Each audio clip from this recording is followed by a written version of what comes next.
What's up, everybody? Welcome to Mongols. This is our reaction show, but there's nothing to react to because the guys are off this week. I am Mike Sparks. Joining me is Steve Mattias and Josh Brocock. Guys, I was really looking forward to getting together and just sort of A, catching up with you guys since I wasn't here last weekend, but then B, there's a number of news pieces that have come out that Justin and I typically talk about on Friday that I was hoping to talk to you guys about, and I'm feeling really good about this team, and I want to kind of get your temperature and try to dissect why I may feel good about this team. So first and foremost, Josh, how's your week been, man?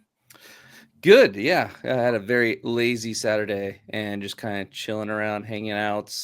We might actually go out after recording the podcast to go get some dinner, but nice. I've done absolutely nothing today, and it's been fantastic.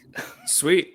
For those of you who are watching, we're actually recording this on Saturday because on Sunday I will be in Penn Hills. Shout out to Penn Hills for my son's travel soccer game, which was supposed to be at home, and now it's an hour and 15 minutes away. But that's where I will be. Josh, you know where you guys are going to go? Probably a local bar, either 565 or it's like not really a bar, it's more like a restaurant, but 565 or Lincoln Ave Brewery, depending on what their specials are. So, that's awesome. Trying to keep it local. Just even we might walk, depends on the weather, but we'll see. Love it. That's one thing I was literally Get an umbrella. I was having a conversation with my youngest son, and he was saying when we used to live in Forest Hills, like everything was kind of right there. It wasn't necessarily walkable, but there's nothing that's walkable here from where we live. And I totally miss, like, having a local brewery would be friggin' amazing. So definitely jealous. Steve, how's your week been? Well, I'm going to start. I do have a reaction because we are recording this on Saturday. It was really disorienting at first that we didn't have the intro music playing because we're just recording and you'll add that in later. And I was just like, I was waiting for it. And then you just started. And I was like, wait, what? What's going on? Yes. Overall, a fine week. I think the highlight of it was last night went to the Pittsburgh Symphony Pops doing Total Eclipse of the Chart, which was all 80s music. So that was an absolute blast. And then a few hours before the show, got an email, hey, if you're at the box office more than a half hour before to get your tickets, we'll upgrade your tickets to the floor. So it was like in row K, so however many rows back that is, on the right-hand side. Like, it was a ton of fun. It's my first time ever going to an actual symphony event. And so I had a blast. Like, it was a lot of fun. It's cool. And I get a great discount through Pitt to do stuff like that. So totally worth it. So thinking about doing the holiday one and might try to convince some people to do the, in the fall, they've got the Tim Burton movie, Nightmare Before Christmas. Yeah. Which I think would be a lot of fun to do that with the orchestra. So that would be fun. Yeah. Every time I think I know you, Steve, like, you pull out something else, and like I feel like we should just follow you around with a camera for a day, and you'll be like, "Oh, now I'm in my day-to-day is boring, but now I'm on a stream. Now I'm going to the Pop Symphony." Like, it's just, yeah. I try to do new things and experience new things, and go do stuff. So, say yes to things that I've never done or things that I haven't done in a long time. I committed to play in a friend's church softball team this summer, so I haven't swung a bat or caught a ball or thrown a ball. I'm a little worried about my shoulder, but just go do stuff. Do it. Yeah. Love it. That's great. Well, guys, let's get into the news a little bit. So there's a couple of different things that have happened this week as it relates to both the Riveters and the Hounds. We haven't really talked about the Riveters a ton this week. I did get a chance to talk to Sabrina Bryan, which to me was really cool because we've talked to Scott, we've talked to Reagan. They're both coaches. It was much earlier in the preseason. We really haven't touched on the Riveters since the Hounds started playing. I will say, like, just jumping into the call and seeing Sabrina, like, it made it all so real for me. Like, it went from like, okay, nice. The Riveters are a thing that are going to happen, but to actually be able to talk to her, hear about how she has been training, hear about the journey, hear about how excited she is, see the excitement on her face, it just made it so much more tangible to me. I'm legit getting, like, I was pumped. I'm getting even more pumped for this season to start. I mentioned on that show that they just started selling single. I made the same mistake. Single game tickets this past week. So if you're looking to get single game tickets for the Riveters, you can now get them. But yeah, it was great. Josh, I know that you checked out the interview. Was there anything that jumped out at you from that? I love the fact that we now have this history where players who used to be in the academy and who've been watching the teams play since they were kids, her talking about going to Chartiers Valley, being a Riverhounds fan her whole life pretty much, and like just the thought of someone being able to just go up through the life basically and grow into this team is spectacular, and it's what we've always wanted, I feel like, as fans, and knowing about the academy and what could be. And so the fact now that the women's side has that ability, fantastic. Yeah. Steve, was there any takeaways from you? I really liked in the interview when you were talking to her about what she's learned as a player from being a coach. I think that's just a really interesting take. I liked your question on that. But I also really liked the what do you call it? Extra time? Yeah. The rapid fire. And just like those are always a lot of fun. But particularly when she talked about winning with the RDA. So similar to kind of what Josh is talking about, but kind of that history that she has with the organization, and then her being a player for the Riveters is like, yeah, that's a ton of fun, right? Like and just her and you talking about the number of players, and her talking about we're going to have to figure out ways to gel, but we've got a lot of us that have played in the RDA and a lot of us that have played for Scott before. And so having that context and that knowledge of what to expect from him is really strong. And I really like that. But still having that confidence where she's like, yeah, it's a marathon, sprint or whatever, but also I do expect to be playing in July, talking about the playoffs and everything like that. Like, I love that fire, I love that confidence, and there's a lot of expectations going on to this team, especially for it being their first year. So I mean, look, I've been listening to Houndsy. They've mentioned it a few times. There have been a couple times talking to Scott, talking to Reagan, sort of the softball question of just like, what would be success for you? And Reagan was like, playing in the finals. So like, I think the bar is set. And look, I mean, when you look at Sabrina and all that she's accomplished, she is no joke. Like, she is like a force. You're right, Mike. But the reality is that she's by no means the only player on the team that is at that level, right? And I think that's why they are so excited. But I love that they are setting that bar, right? I mean, we can say, we think this is going to be a really strong team, but I mean, we don't know what it looks like to come into a league like that, but I think they've got a better sense of that. And I mean, Reagan having played in the league and some of these other players being players that have played in the league, it is exciting, and I think they're going to be good. And it's great to see the community getting involved. I mean, I have a friend that is taking her niece to a game this year and already bought the tickets, right? Like, that's exciting to watch from being a fan before they even start, but to see other people be excited about this too, that are not necessarily going to be diehard soccer fans of anything. Yeah. Behind the scenes, we sort of had a conversation where there was an oh crap moment, because we know that the Riveters are going to likely be playing 2 games a week. I think in one case, 3 games a week, in addition to the Hounds playing 1, maybe 2 games a week, depending upon how the Open Cup goes. And so there's going to be this stretch over this summer where there's going to be a ton of soccer for us to cover, in addition to doing things like player interviews, coaching interviews, things like that.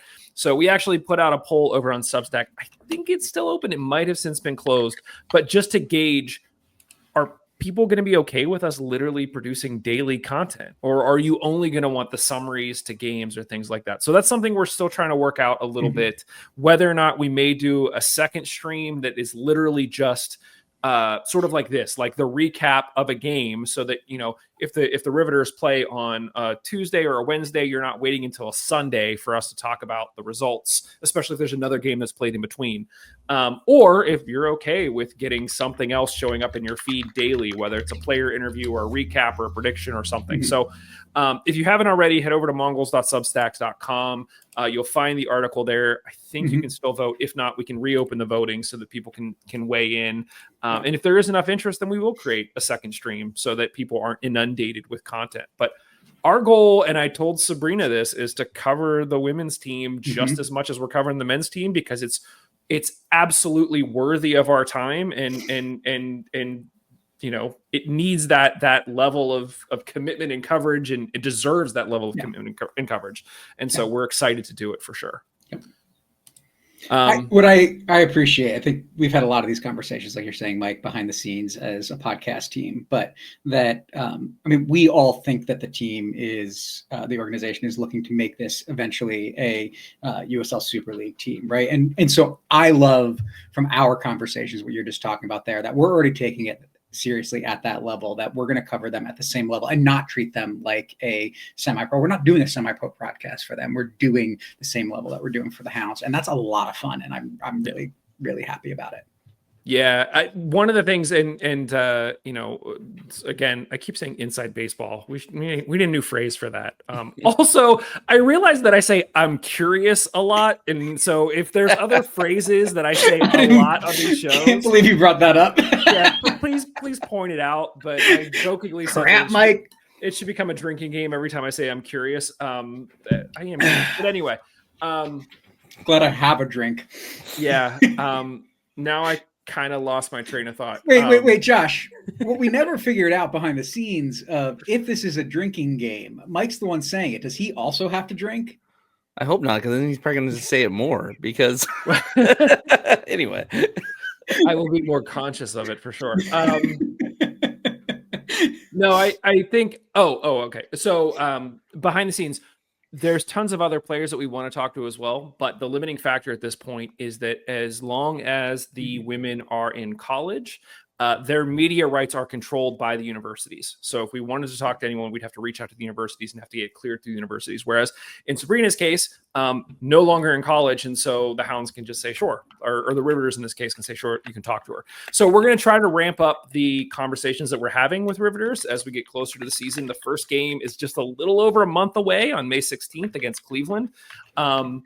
And who we talk to is largely going to be dependent upon who we can get access to based on the media information. But yeah, I'm just thrilled to sort of like jump back into that world a little bit after being inundated with Hound stuff in all the best ways possible. But it's great to talk about the Riveters as well. So I'm excited for that to get started and to talk about that too. Guys, the other big thing, obviously the Open Cup has swung back into our world. The Hounds have learned that they will first be on the road to face Columbus Crew 2. Yeah. 2. Yeah, exactly. Yeah. 6 p.m. on Tuesday, April 15th. So first of all, I think we all have been big proponents of the team in the lower division getting the home game so that, in this case, if it was a team that, was in either League 2 or League 1 and the Hounds were playing them, then sure, you understand the Hounds going down there because it could, it's a good case for a cup set. It's good to drive more attendance to that game. It's just like whenever we were playing an MLS team, we'd want the MLS team to come to us so that we could go watch that game. An MLS Next Pro team that isn't going to have anybody show up for these games. Josh, I know that you're a Columbus Crew fan. Like, how do you feel about the Hounds having to travel to Columbus for this game?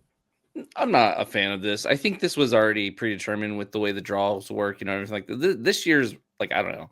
I'm not really satisfied with the way everything works with the draw this year.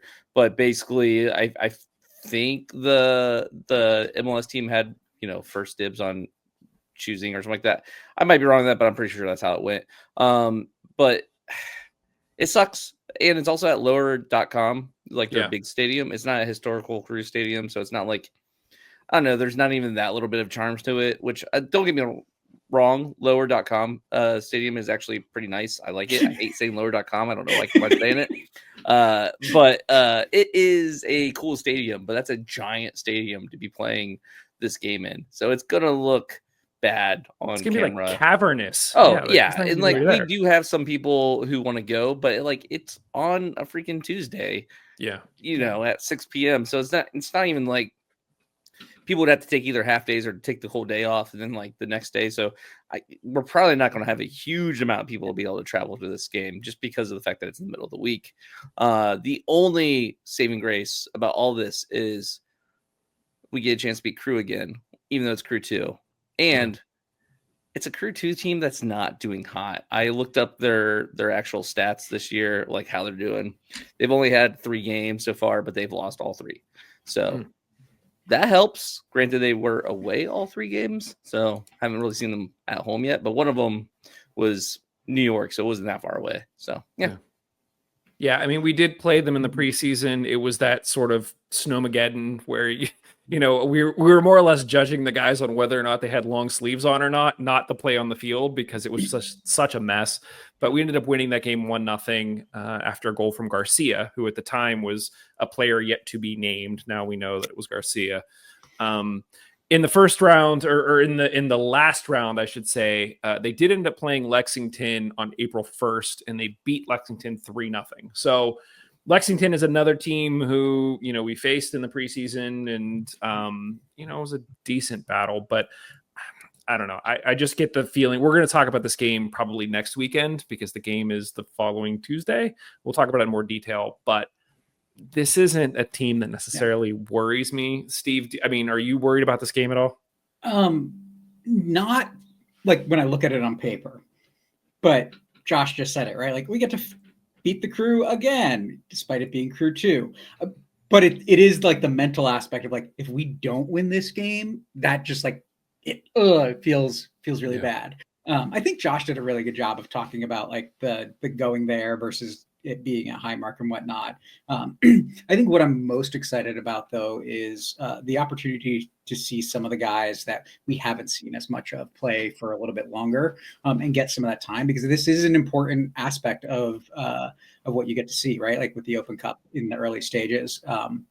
Seeing guys that are not going to be the guys we're expecting to see on the 11 and 18 week in and week out, but who are developing a little bit more. And so getting to see some of those guys get significant amount of time, see what they can do, maybe getting to see Randolph or Martino in net, and see just a little bit different of things. So those are the things in the early rounds for the Open Cup that always excite me. And so I don't care that it's Crew 2.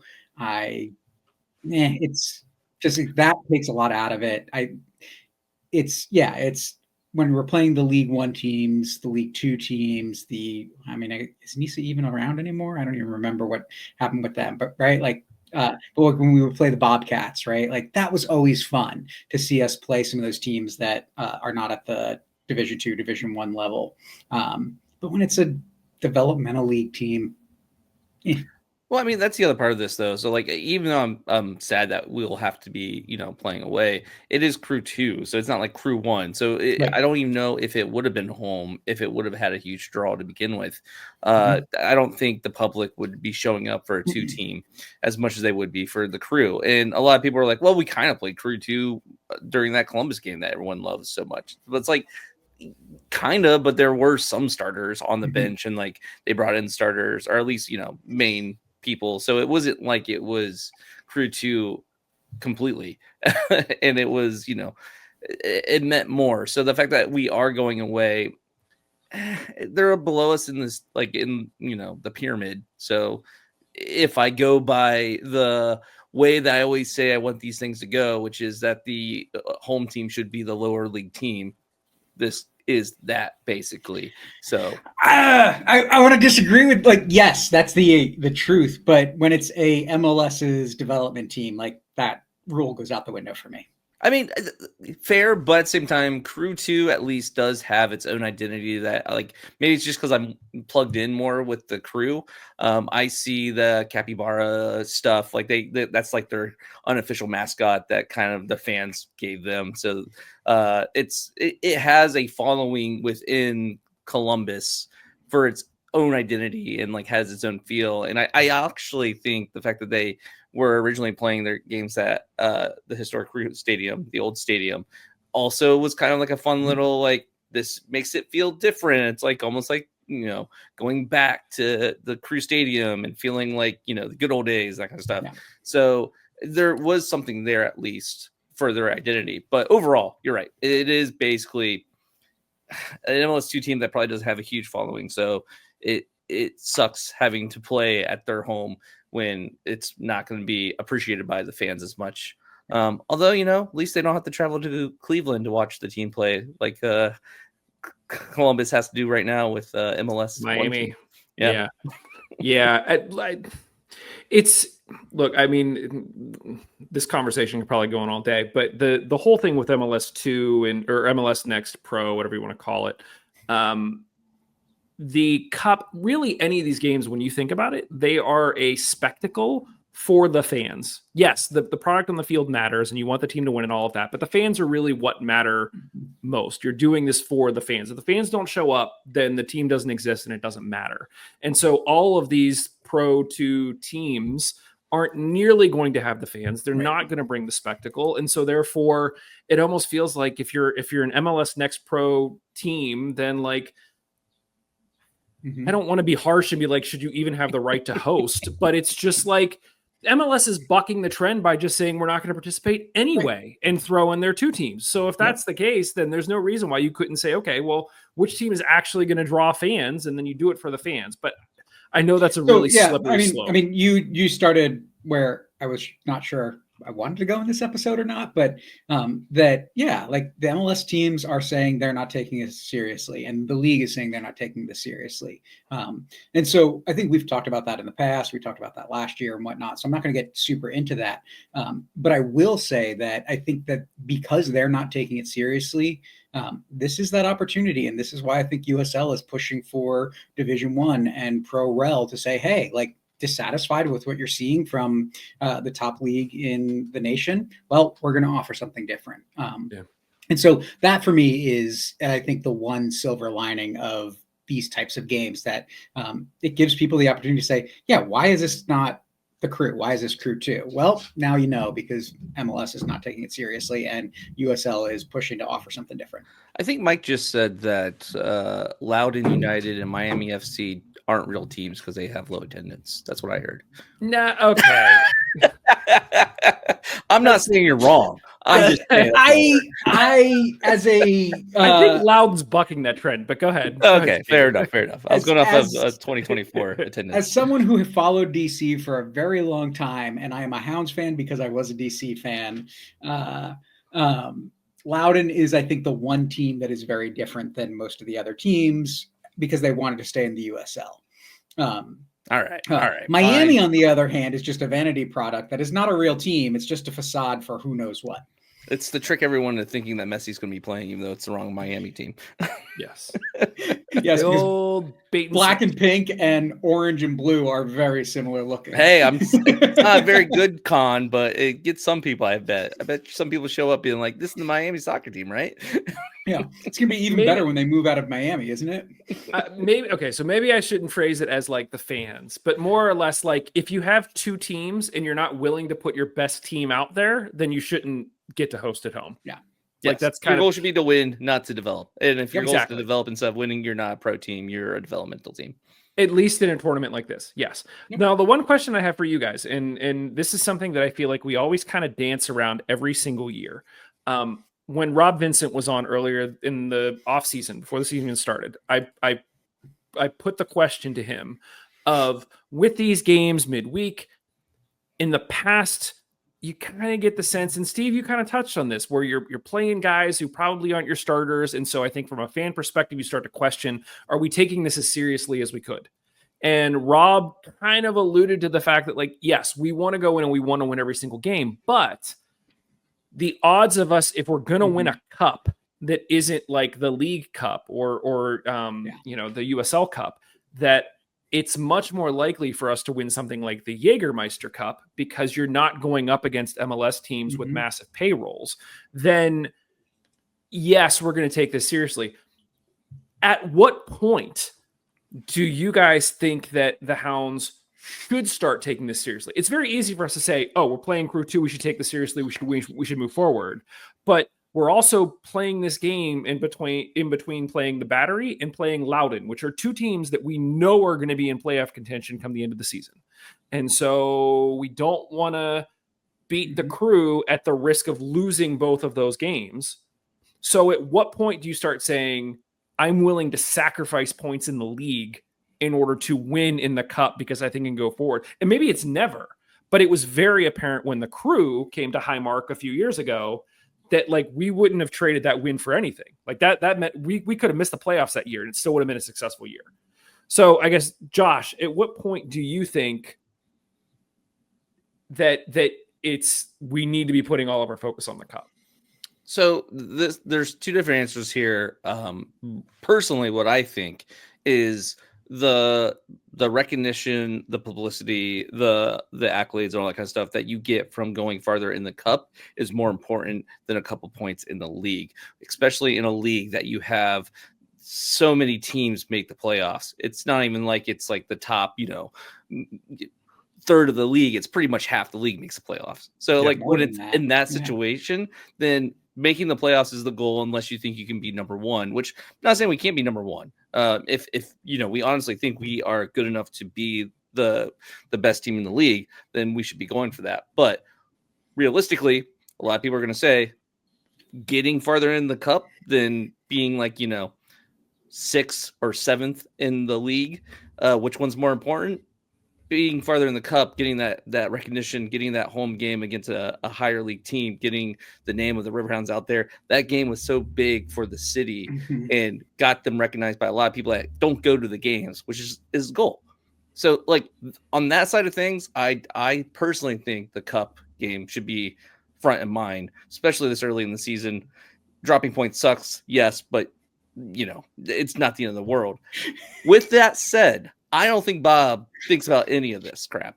I think Bob is saying how I need to get as high as possible in the standings in league play. Everything else be damned. And I honestly do think that's Bob's point of view. Like, Vincent can say what he wants. Jeff can say what he wants as the president of the club. But Bob himself, I don't think Bob cares. I think Bob is going to put a B squad out there. If we win, awesome. If not, whatever. Like, it's just going to be the way it is. And I do think he cared about that Columbus game, but I don't think that was really the forefront of his mind before all that. Like, I don't think he was winning the Open Cup games because he cared about that. Steve? I have Josh made 5 points, and I have 10 reactions in my head. I can see you disagreeing with some of them. Go ahead. No, everything you said, I think I 100% agree with, but my perspective, I think, is different on some things in the sense that I think Bob hates to lose. I think Bob recognizes that at some point he just can't compete when they're dropping in a player who literally costs 5, 6, 10 times the amount as the entire Hounds roster, right? And so he's not gonna he's gonna try to win the games, but he's not gonna feel heartbroken when we lose to an MLS team in the Open Cup. What I wonder is, does the math change for Bob with the Jägermeister Cup now? Because that is right. You talked about it, Mike, right? In all likelihood, a MLS team that puts out a first team team into the tournament and eventually starts putting out first team players in the Open Cup is likely to win the Open Cup. 1999 was the last time a non-MLS team won the Open Cup. And so we're going on 26 years at this point. So I think the Jägermeister Cup, you're right, is a cup that teams in the USL have a chance to win. And so for me, it's not that I want to see the Hounds playing to try to win the Open Cup, but what I want the Hounds to be doing is taking it seriously enough, because Josh is right 100% about all of the benefits in terms of bringing the name up. But we saw it when that year that we beat Columbus and New England and had a chance to beat Cincinnati until some really dubious calls and until they broke Dequa's shoulder, right? Those were moments in that game that really changed that game. But because of that, because we had beaten New England, we had beaten Columbus, we got knocked out in the same round as Birmingham. But because we had a stronger schedule, we got prize money from that tournament. Yeah. And so I think that's where, for me, beyond all of the other things, the amount of difference that $25K or $50K or whatever it is for being the last second division team in the cup makes a big difference, right? I mean, we talked about it back then that's 2/3 of the cost of a first-year player salary.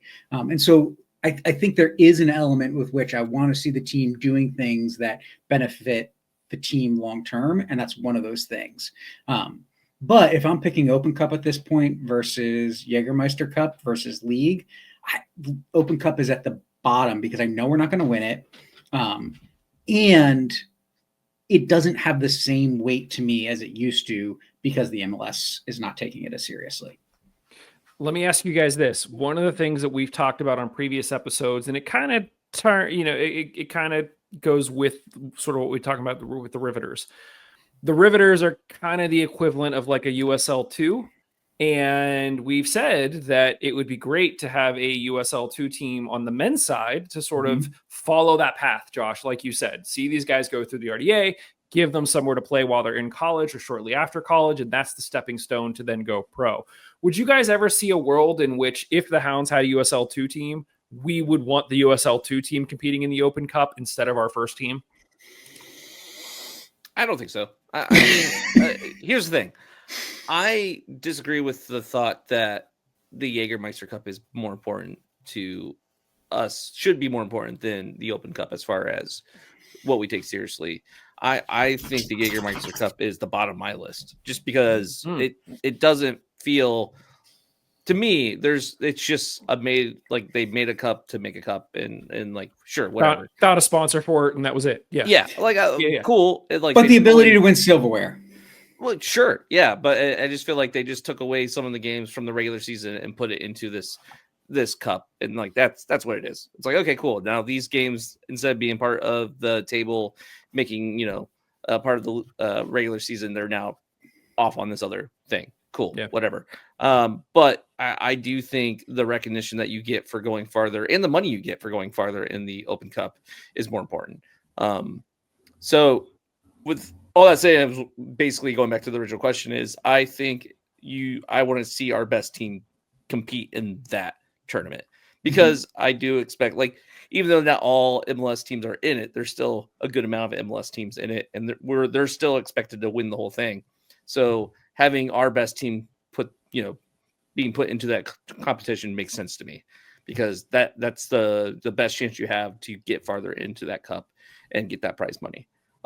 And give that recognition to the city itself. So, Steve, do you disagree at all? No.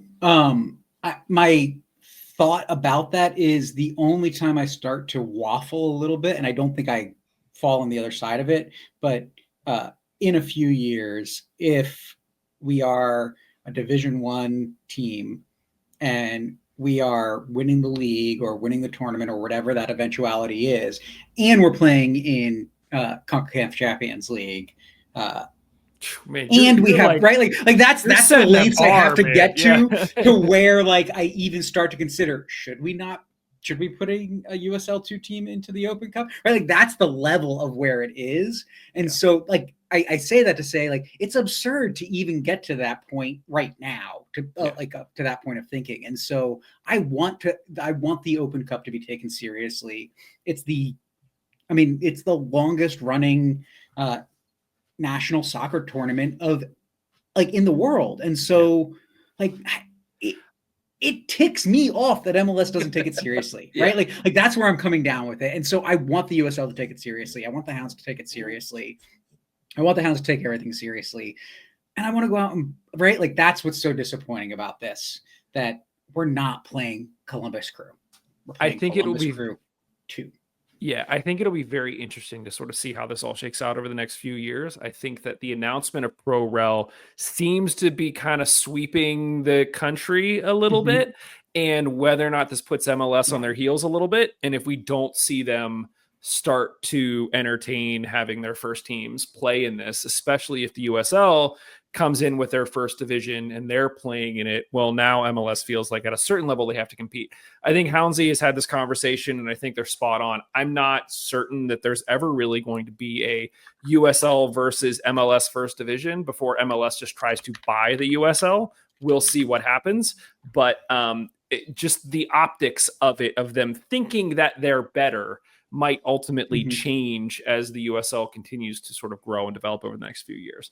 I was just gonna say, I do think one thing that will make the Open Cup more important to the MLS and to like everyone in general is if the competition from the other leagues is more substantial. Because right now, like I can get upset at MLS for not putting starters out there for the Open Cup and not taking it seriously. But the truth of the matter is they're still competitive when they don't put those starters out there. If they were losing automatically because they didn't take it seriously, that would be one thing. But they're not. They're still the ones who are usually the final team in like who win the championship. So like or win the cup. So if we can't really have it both ways where it's like I wish they would take it seriously, but then if they took it seriously, it would just be MLS from the get-go because they would, as soon as their teams got in, they would probably demolish all competition and it would just be an MLS Cup at that point. So like there has to be competition from these lower leagues to compete for the cup. Yeah, it's always going to be a David and Goliath story, but right now it's barely even a trial for the MLS teams. So the fact that that's why it matters so much when we do win these games against MLS teams. Right. Yeah. No, you're right, Josh. Right. Like those are big games, and I think about what happened in the Open Cup in the last round with Monterey Bay getting beat by El Farlito. Right. Like an amateur side beat a second division club. Yeah. That's fun. That's fun to be that amateur side and do that, right?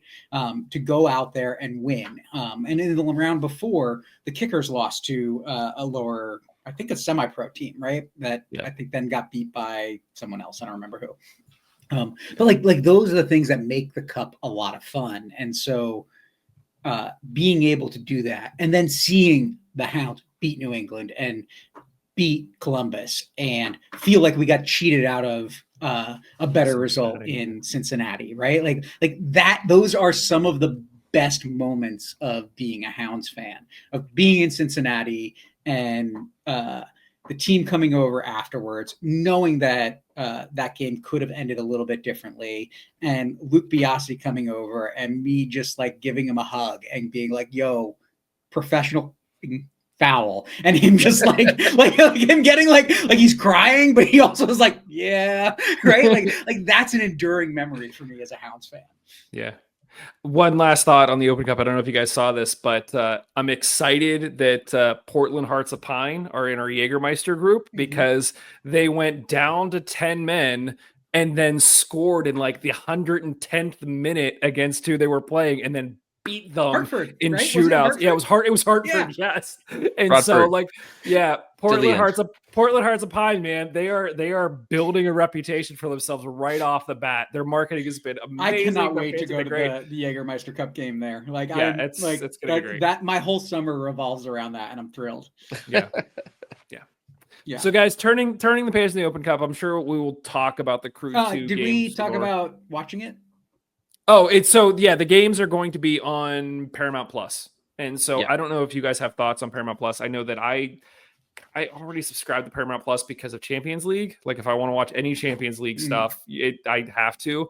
The whole streaming thing has become a mess, and it's been a mess for a while. Like I went to watch Villa today and they were originally on Peacock and then they moved it to USA, and I don't subscribe to like live TV on YouTube TV. And so we literally watched the first 20 minutes before our trial expired, and then I just listened to the rest of the game on the radio.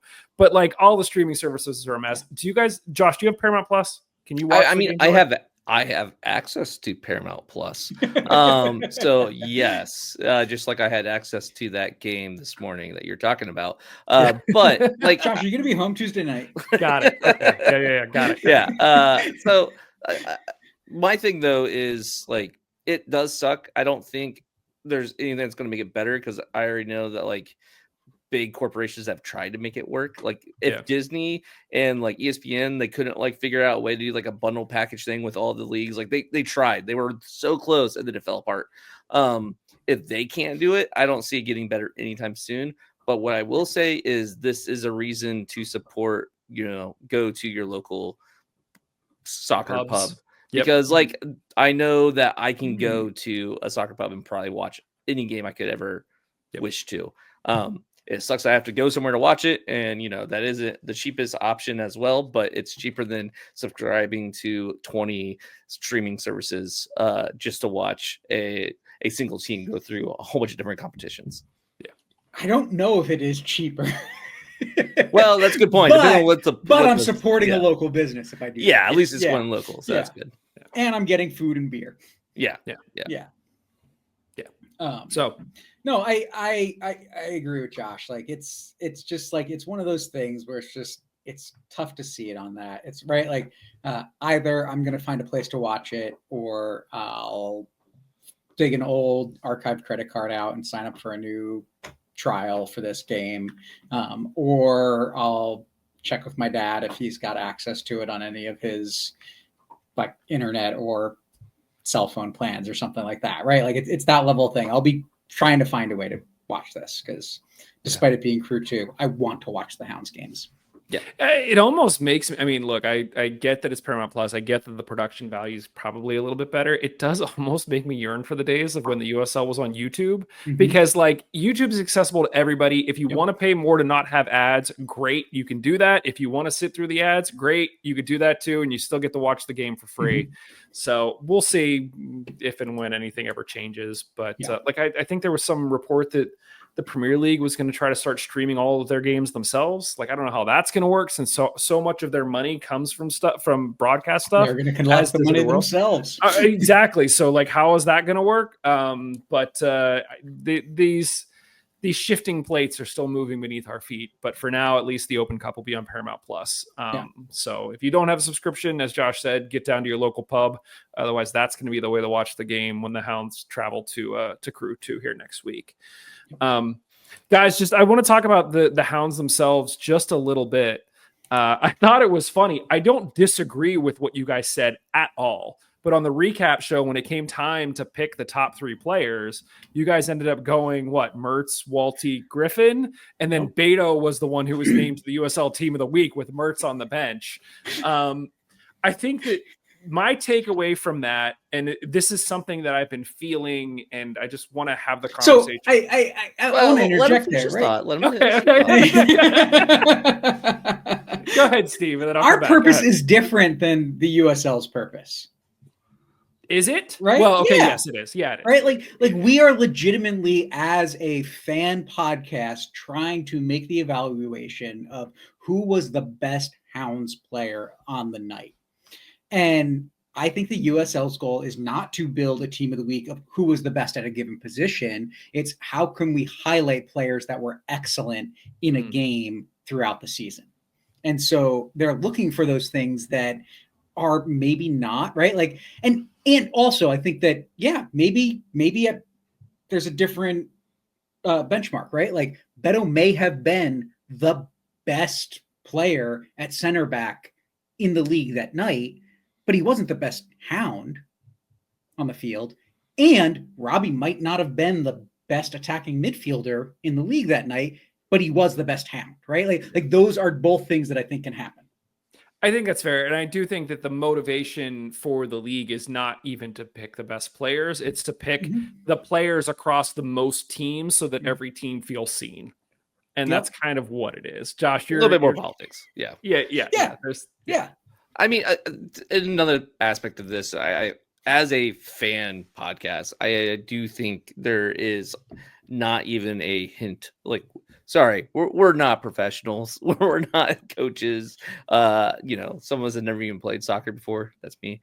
But my point of that matter though is like I know the history of the Hounds, and I know what we've been lacking last couple of years, or like even longer.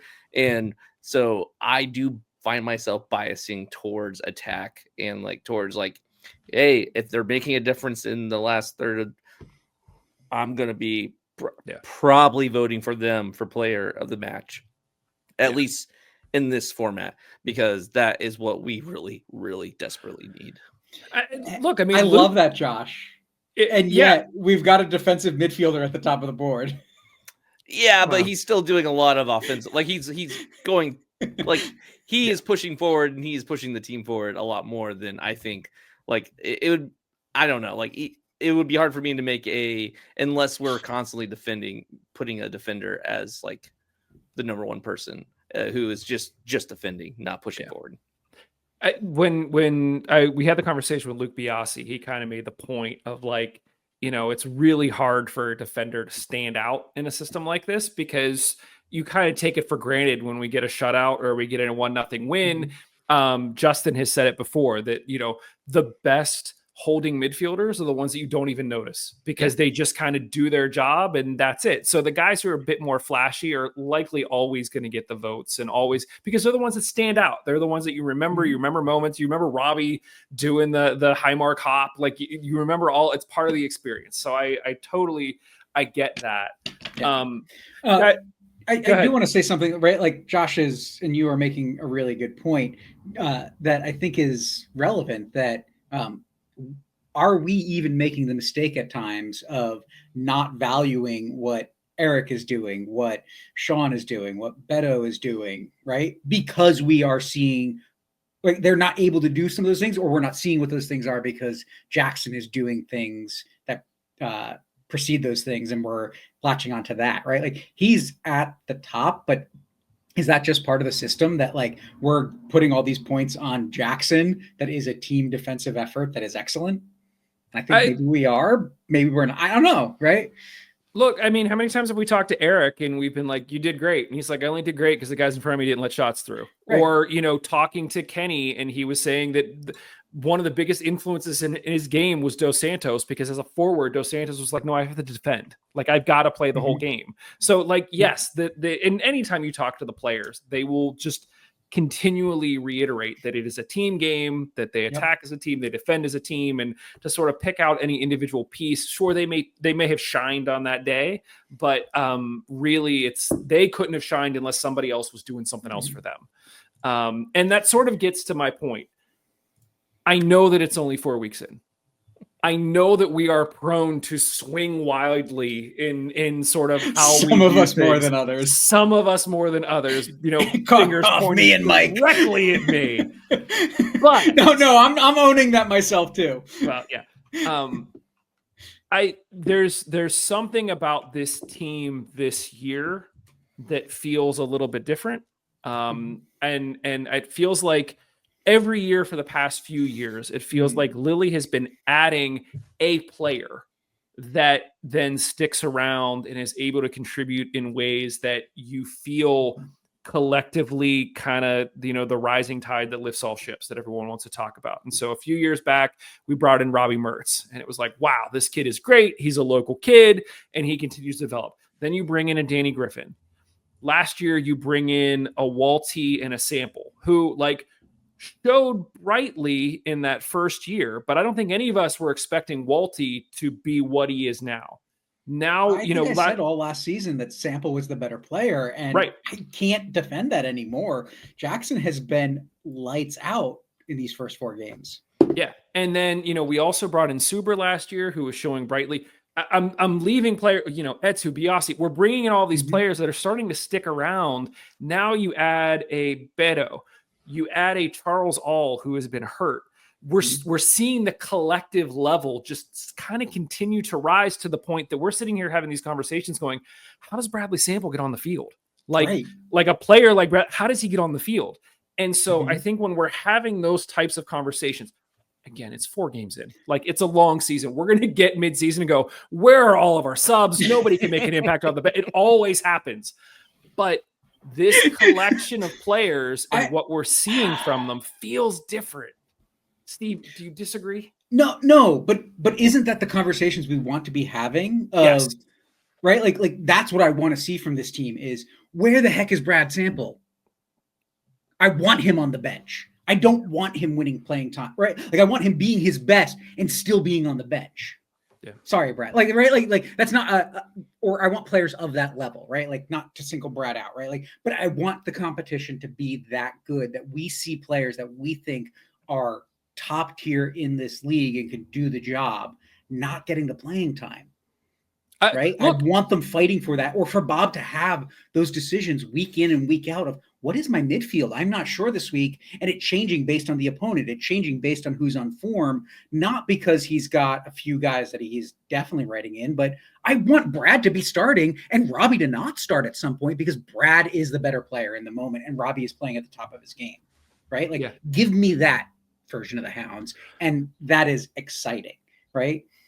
We've said for years that like Danny Griffin was our best holding midfielder who wasn't a holding midfielder. They need to play up right now. Right. Like that's what I said. It's not his best position. And now we get to see him at his best position. But if you were to try to pick your starting 2 holding midfielders from Danny Griffin, Beto Idrich, or Jackson Waldy, are you picking Danny Griffin? Are you picking the other 2? It's still in the conversation, but it's a conversation. It's not a foregone. Like I am picking Danny right now. Yeah, right. And I am picking Jackson. I'm not, because Beto is a player that I think may be a player I will pick in the future. But 4 games doesn't give me enough confidence to make that pick yet. That's fair. Jackson and Griffin are known commodities, and I want to pick Beto in 10 weeks.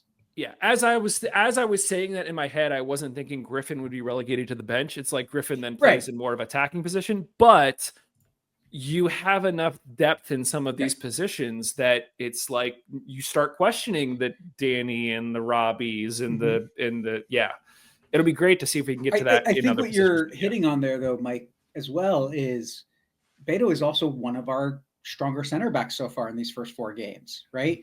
Danny is one of our stronger holding midfielders in these first 4 games. And that interchange of being able to have players that are strong in multiple positions and that flexibility when somebody goes down with an injury or when you need to make a tactical shift and you're low on subs is really, really a privilege I don't think we've seen with the Hounds in the past. Yeah. I think the struggle has been. Josh has a lot of thoughts, and I'm interested. I know. Yeah, I'm trying not to interrupt anyone. Just go right? No, I mean, I think it's 4 games in. It's too early, and I'm just feeling nervous about saying any of this because we're gonna have an away stretch coming up here, and it's gonna be rough. And I think we're gonna be singing a different tune after losing a couple games, and it's gonna feel bad. So yeah, we look good at home lately, and I do think this is a good season. It's gonna be a good season, but what a segue, Josh! It's gonna be amazing. So that's all. I don't disagree with anything you've said, but I think that my feeling about the team at this point harkens back more to the glimpses of potential. I think it's kind of like what Justin and I had talked about early season with Beto, where even when he slipped in that first game, it was like, oh, but he's doing other things that are really good. And I think that even if we do lose, a couple games down this stretch, we have now seen the potential of a bunch of these guys individually and collectively and sort of what they can do, that I do think that collective bar, it's something the team has been saying, it's the coaches have been saying, it feels like that collective bar has been risen from last year. And now the potential for that to pay off is really exciting. And so we'll see. It's also a bye week. We're trying to find something to talk about. So, I feel great about this team so far. That's great. Last year, we couldn't say that because we were losing all of our games. So, rough, but true. Yeah. Guys, Josh, you kind of sort of alluded to it. I want to get your Josh thoughts. Wants to be done. Just real quick. I know. Josh is like, I want to go get food.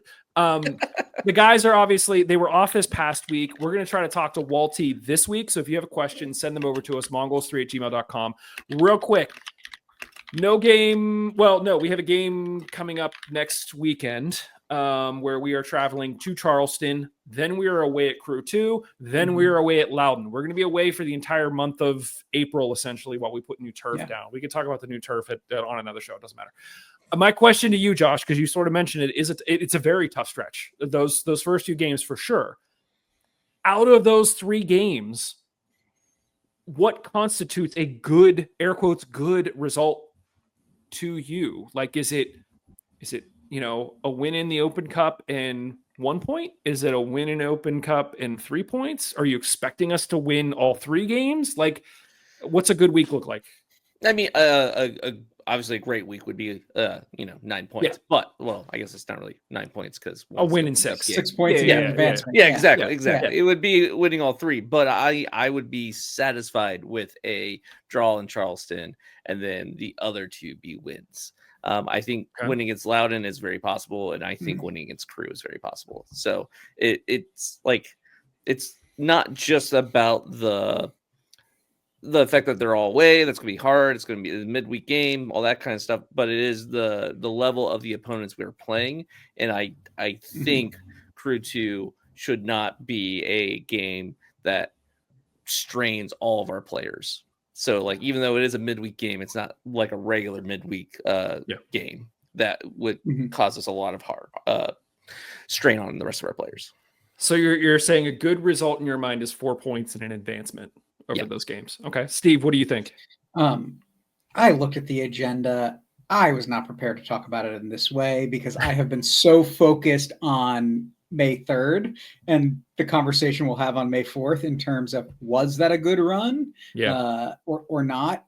So I'm going to try to answer your question, but I have to also include the Detroit game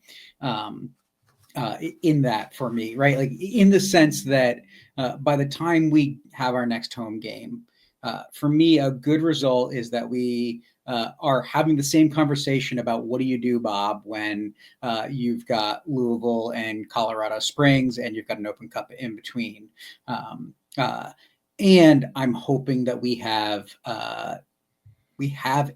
what is that, 7 points out of the games in the league, right? So I think that puts me in the same position as Josh. Maybe, right? Like, I don't. If you're assuming I think it puts me in the same position because I want to beat Detroit.